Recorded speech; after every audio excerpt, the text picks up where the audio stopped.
5분 뚝딱 철학의 김필영입니다. 서양 철학에는 두 개의 기둥이 있습니다. 플라톤과 아리스토텔레스인데요.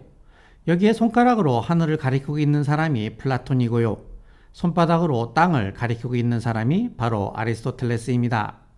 아리스토텔레스는 플라톤의 제자였지만 아리스토텔레스는 플라톤과 다른 철학 체계를 제시했습니다. 그래서 플라톤에 대비하여 아리스토텔레스를 보면 아리스토텔레스가 보다 선명하게 보입니다. 그래서 오늘 저도 플라톤과 비교하면서 아리스토텔레스를 이야기를 할 겁니다. 오늘의 주제는 아리스토텔레스의 형이상학인데요. 형이상학이라는 말은 많이는 들어봤지만 도대체 이게 뭔지 조금 애매하죠. 뭐 그냥 뚱그름 잡는 학문을 형이상학이라고 그러는 것 같기도 하고 잘 모르겠어요. 이 형이상학이라는 말은 아리스토텔레스가 직접 사용한 말은 아닙니다. 형이상학이란 말의 어원은 이렇습니다. 아리스토텔레스는 엄청나게 많은 글을 남겼는데요. 제자들이 신통치 않았나 봅니다. 이 양반 하나 빼고요. 제자들이 이걸 정리를 안 해놓은 겁니다. 그러다가 기원전 3세기경 안드로니쿠스라는 양반이 아리스토텔레스 글을 정리하고 있었어요. 아리스토텔레스는 자연학에 관한 글을 많이 남겼는데 안드로니쿠스가 글을 정리하고 이것을 피직스라는 책으로 묶었습니다. 그런데 어떤 글들은 자연에 관해서 이야기하는 것 같기도 하고 아닌 것 같기도 한데 제목도 없고 정체불명의 글들이 있는 겁니다. 안드로니쿠스는 이걸 어디다 갖다 붙일지 몰라서 우왕좌왕하다가 대충 묶어서 피직스 뒤에다가 붙이면서 메타피직스라는 이름을 붙였습니다. 여기서 메타라는 말은 그 다음에 라는 의미가 있어요. 그러니까 피직스 다음에 있는 글이라는 의미죠. 그런데 메타라는 말은 그 다음이라는 의미도 있지만 무엇을 넘어서 무엇을 초월해서 라는 의미도 있습니다. 그래서 메타피직스가 어떤 초월적인 궁극의 질문을 다루는 학문이라는 의미가 된 겁니다. 이후에 일본의 학자들이 메타피직스를 번역할 때 주역에 나오는 형이상자 위지도 형이하자 위지기라는 문구를 따와서 형이상학이라고 번역을 했다고 합니다. 그렇다면 형이상학이란 도대체 무엇일까요? 형이상학에 대한 대단히 많은 정의가 있지만 개략적으로 말해서 형이상학이란 존재와 존재자에 대해서 궁극의 질문들을 다루는 학문이라고 보면 될 것 같습니다. 그렇다면 아리스토텔레스는 존재자에 대해서 어떠한 생각을 가지고 있었을까요? 이것이 오늘의 주제입니다. 잠시 후 시작하겠습니다.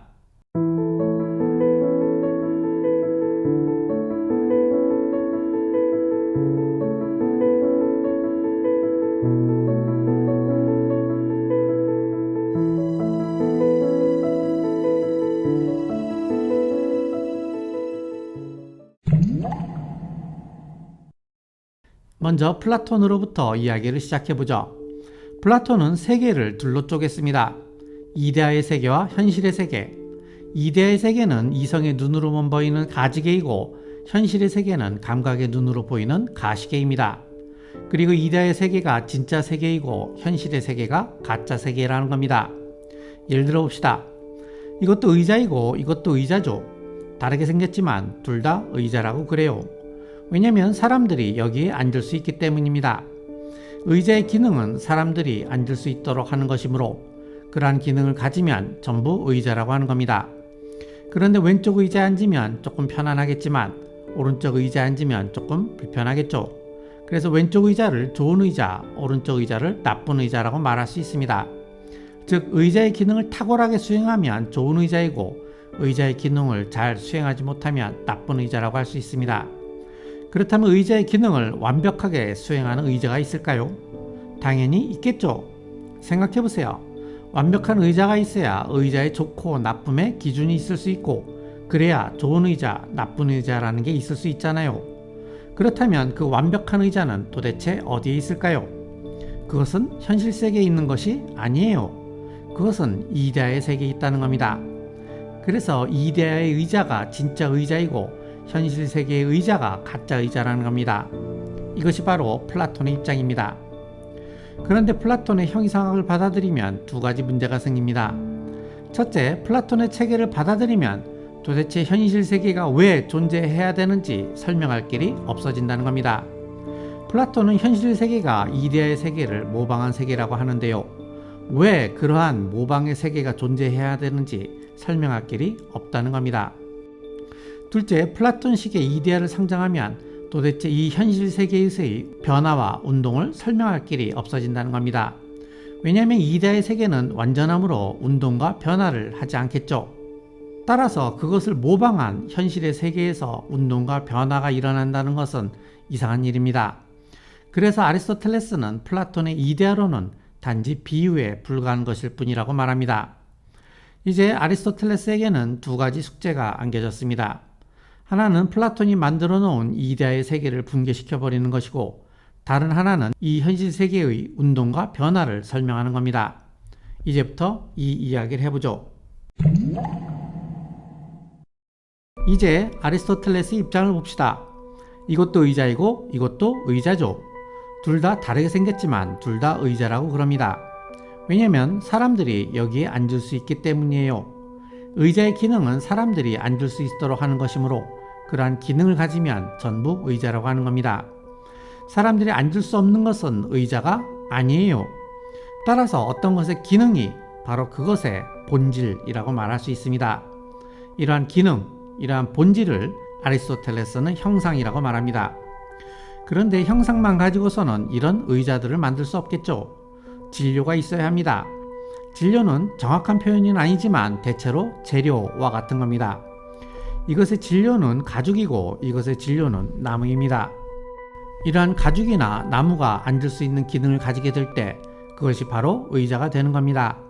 다시 말해서 의자란 진료가 형상을 가지게 된 것을 말하는 겁니다. 이처럼 아리스토텔레스는 이 현실 세계에 존재하는 모든 개별자들은 진료와 형상이 결합된 것이라고 말합니다. 플라톤은 이데아를 저기 위에 올려놓고서 이 현실 세계에 가짜라는 딱지를 붙여놓았죠. 그리고 이원론적 세계관을 구축했습니다. 그런데 아리스토텔레스는 그 이데아에다가 형상이라는 이름을 붙여놓고서는 그 형상을 현실 세계로 다시 끌고 내려온 겁니다. 그렇게 함으로써 세계를 하나의 현실 세계로 통일시켜 버린 겁니다. 그래서 플라톤은 손가락으로 하늘을 가리키고 아리스토텔레스는 손바닥으로 땅을 가리키고 있는 겁니다. 아리스토텔레스의 두 번째 숙제는 이 현실 세계에서 벌어지는 운동과 변화를 어떻게 설명할 것인가 하는 겁니다. 이 문제는 굉장히 오래된 문제인데요. 고대 철학자들의 관심은 만물은 변하는가 하는 것이었습니다. 이 질문에 대해서 헤라클레이토스는 만물은 변한다 라고 대답을 했고, 파르메이데스는 변화는 불가능하다 라고 대답을 했죠. 이 두 사람의 입장에 대해서는 이 영상을 참고하세요. 그런데 여기에서 파르메이데스의 입장은 이런 겁니다. 세상은 변화하는 것 같지만 이성의 눈으로 꿰뚫어 보면 세상은 변화하는 것이 아니라는 겁니다. 세상이 변화하는 것처럼 보이는 것은 착각이라는 거예요. 플라톤은 대체로 파르메이데스의 입장을 받아들인 것 같습니다. 플라톤은 이성의 눈으로 보이는 진짜 세계인 이데아의 세계는 변하지 않고 변하는 것처럼 보이는 이 현실 세계는 가짜라고 했죠. 플라톤은 기본적으로 파르메이데스랑 똑같은 이야기를 한 겁니다. 자, 그런데 아리스토텔레스는 플라톤의 두 개의 세계를 하나의 현실 세계로 통일시켰죠. 그러니 당연히 이 현실 세계가 진짜이고 따라서 만물은 변한다는 입장을 받아들였을 겁니다. 그래서 아리스토텔레스는 변화가 어떻게 가능한가에 대한 대답을 해야 될 필요가 생긴 겁니다. 이제 여기에 대한 아리스토텔레스의 대답을 보죠. 여기에 도토리 한 알이 있는데요. 도토리 알이 땅에 떨어지면 도토리 싹이 트겠죠. 즉 도토리 알은 도토리 싹이 될 가능성을 이미 가지고 있었고 땅에 떨어짐으로써 그 가능성이 현실이 된 겁니다. 그래서 도토리 알을 가능성이 있는 상태라고 해서 가능태, 도토리 싹을 가능성이 현실이 된 상태라고 해서 현실태라고 합니다. 그런데 도토리 싹은 점점 자라서 도토리 묘목이 됩니다. 즉 도토리 싹은 도토리 묘목이 될 가능성을 이미 가지고 있었고 점점 자라면서 그 가능성이 현실이 된 겁니다.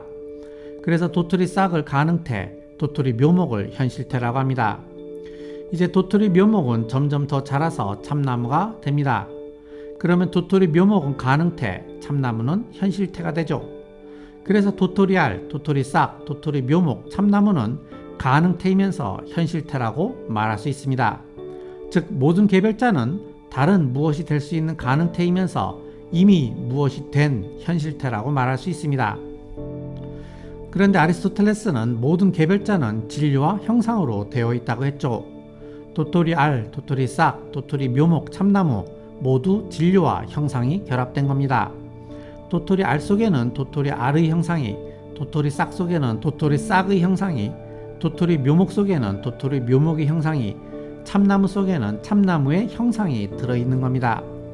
이처럼 모든 개별자는 진료와 형상이 결합되어 있는 가능태이고 그 가능태가 현실화되면서 새로운 개별자가 된다는 겁니다.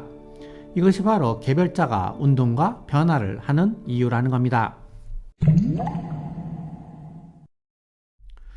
그런데 아리스토텔레스는 이러한 개별자들에다가 목적론을 불어넣었습니다. 도토리 알의 목적은 도토리 싹이고 도토리 싹의 목적은 도토리 묘목이며 도토리 묘목의 목적은 참나무라는 겁니다. 이처럼 모든 개별자들에게는 그것이 존재하는 어떤 목적이 있다는 겁니다. 이렇게 함으로써 세계에 존재하는 모든 개별자들의 위계를 세웁니다. 아래에 있는 것들은 모두 위에 있는 것들을 목적으로 한다는 겁니다. 그렇다면 이 위계 시스템에서 제일 아래에는 무엇이 있을까요? 거기에는 어떠한 형태도 갖추어 있지 않은 진료만이 있겠죠. 이것을 순수 진료라고 합니다.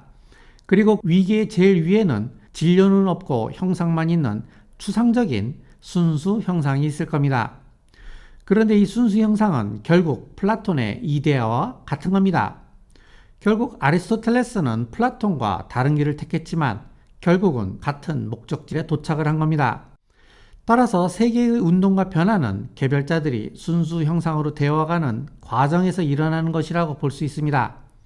그리고 순수 형상은 그 자체로 최종 목적이기에 더 이상 운동과 변화를 하지 않을 겁니다.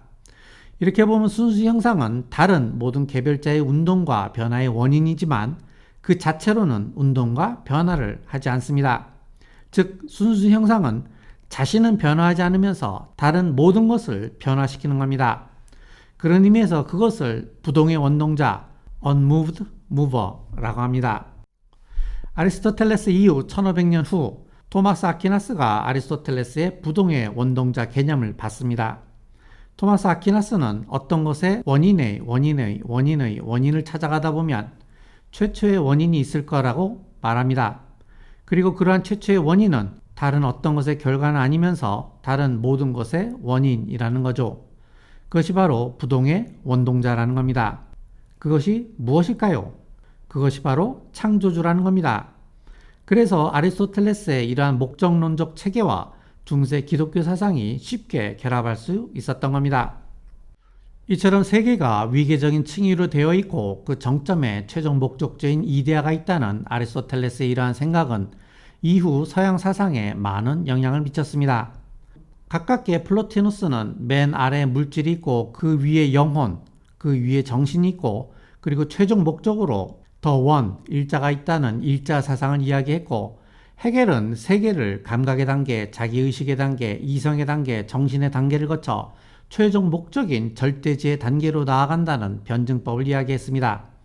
그리고 마르크스는 헤겔의 철학을 물질 버전으로 바꾸어서 고대 노예사회, 중세 봉건사회, 근대 자본주의 사회를 거쳐 최종 목적지인 공산사회가 나타날 것이라는 혁명 이론을 제시했습니다. 이처럼 세계를 하나의 위계 시스템으로 보고 그 정점에 최종 목적이 있다는 이러한 사상의 원형이 바로 아리스토텔레스의 것인 겁니다. 여기에 미켈란젤로의 다비드상이 있는데요. 이 다비드상도 진료와 형상이 결합된 하나의 실체입니다. 미켈란젤로가 대리석 덩어리인 진료에다가 인간의 형상을 입혀서 다비드상을 만든 겁니다. 그렇다면 이러한 실체를 탐구하는 방식은 무엇이 있을까요? 여기에 대해서 아리스토텔레스는 다음 4가지 요소를 제시합니다. 첫째, 진료인입니다. 실체를 이루고 있는 재료를 말하는데요. 이 다비드상의 진료인은 대리석 덩어리죠. 둘째, 형상인입니다. 실체를 규정하는 원리를 말합니다. 이 다비드상의 형상인은 미켈란젤로의 머릿속에 상상했던 그 이미지, 그 인간이죠. 셋째, 운동인입니다. 실체가 가능하게 한 작용을 말하는 겁니다. 그것은 미켈란젤로가 대리석 덩어리를 깎아내는 행위를 말하는 거겠죠. 넷째, 목적인입니다. 실체의 궁극적인 목적을 말합니다. 이 조각상은 다비드 왕을 상징하기 위해서 만들어진 겁니다. 아리스토텔레스의 사원인설에 대한 비판적인 시각이 있을 수 있는데요. 대표적으로 스토아 학파나 에피쿠로스 학파와 같이 대체로 유물론적 성향이 강한 철학에서는 형상인이나 목적인을 받아들이기 힘들었을 겁니다. 이들은 형상인과 목적인을 거부하고 진료인과 운동인을 강조했죠. 이러한 경향성은 근대 과학까지 이어져 내려오고 있는데요. 특히 뉴턴과 같은 근대 과학자들에게 세계란 질량이 있는 어떤 대상의 운동으로 가득 찬 것일 뿐이라는 생각이 이러한 경향성에서 온 것일 겁니다. 그리고 이러한 경향성은 현대 과학으로까지도 이어져 내려오고 있다고 봐도 될 것 같습니다. 아리스토텔레스는 플라톤의 제자였지만 플라톤과는 다른 길을 갔습니다. 아리스토텔레스는 이데아의 세계와 현실의 세계를 둘로 나누어 버린 플라톤에 반대한 겁니다. 그래서 아리스토텔레스는 이 두 세계를 형상과 진료 개념을 이용하여 하나로 만들어 버렸죠. 이 하나의 세계는 위계의 층위가 있는 목전론적 세계인데요. 그 위계의 맨 꼭대기에 순수 형상을 올려놓은 겁니다. 그러다 보니 최종 목적이 순수 형상이 되어버렸어요. 그런데 알고 보니 그 순수 형상이 바로 플라톤의 이데아였던 겁니다. 아리스토텔레스는 플라톤과 다른 길로 갔다고 생각했지만 도착해서 보니 결국은 같은 목적지였던 겁니다. 결국 두 사람의 차이는 플라톤은 이데아로 가는 직선도를 고집한 거고 아리스토텔레스는 현실과 타협하면서 형상과 진료들이 운동과 변화를 하는 구불구불한 오솔길을 선택을 한 겁니다. 그래서 러셀은 아리스토텔레스의 철학을 가리켜 상식으로 희석된 플라톤의 철학이라는 표현을 사용했습니다.